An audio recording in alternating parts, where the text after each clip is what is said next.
Okay, I am going to import a project that I started earlier, and I'll bring up Creative Studio.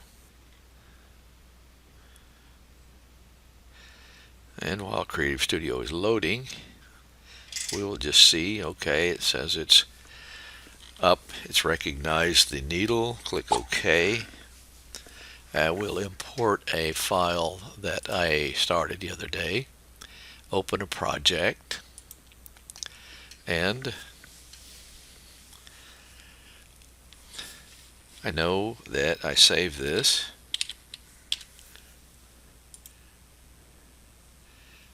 Put it in there, open it, and there it is. I'm going to use Meander 1 flipped, and I revised this a little bit. I have the height of this set at 7.5. I will be able to quilt 2 rows before rolling. Now, my whole idea is, and I've done this many times, and I like to set up my project in the edge-to-edge mode and then quilt it in the repeat pattern mode. So I will go ahead and set this project on the screen, get all my patterns there.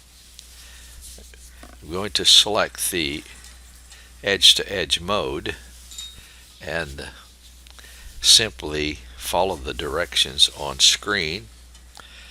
So when I do this, and I'm just going to move my machine in the upper left corner, I'll scroll over to the edge-to-edge mode, click the lower right button. It says click the upper left. I'll click OK.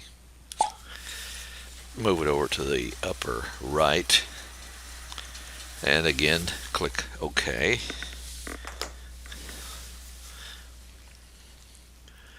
And down to the lower right.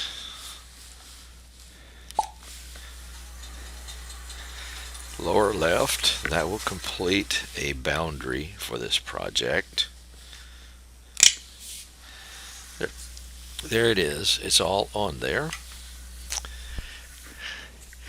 And as far as the boundary is concerned, I'll tell it how long this quilt is, and that will get everything finished setting up. So this quilt is 66 wide and 82 in length. So all I need to do now is enter the 82 length right here in the quilt length box.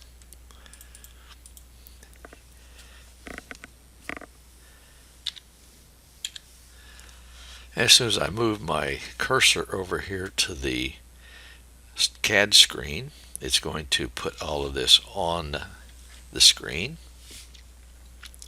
I don't need to adjust any vertical spacing or any of that in this particular pattern. I will, however, decrease the width of this slightly, because as it's set up, it would quilt a little bit beyond the edge because of the shrinkage. And I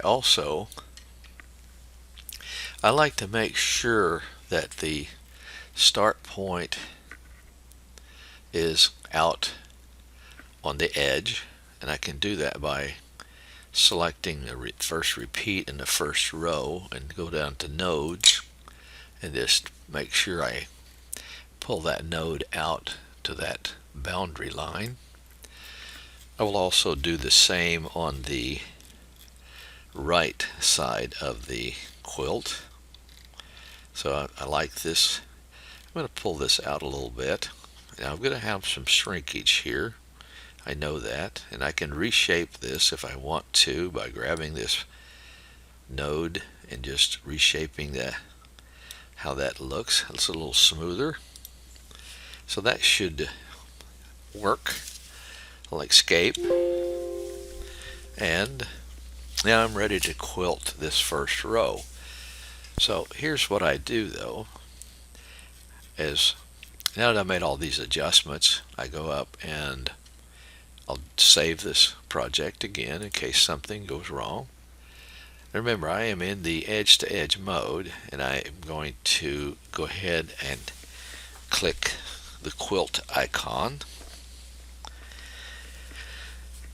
So I hit the upper right 6-button keypad button 3 times.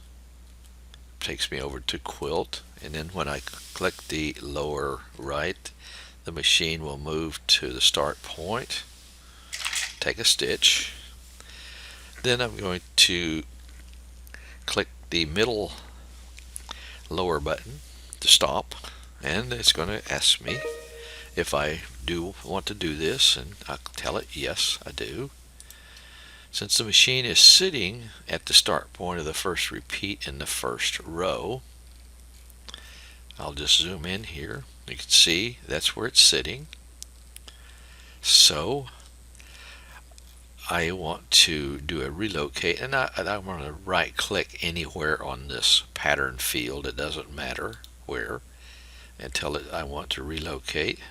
Shift Alt to one point, and then I'm going to tell it yes, and it's going to tell me to click a known point on the CAD. The known point is the start point of this first repeat.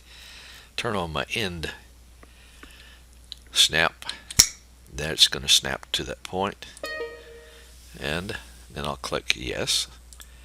It has changed this from repeat patterns mode to repeat patterns edge to edge, or the repeat patterns edge to edge. So, and here's a quilt group I no longer need, so I'm going to delete that one.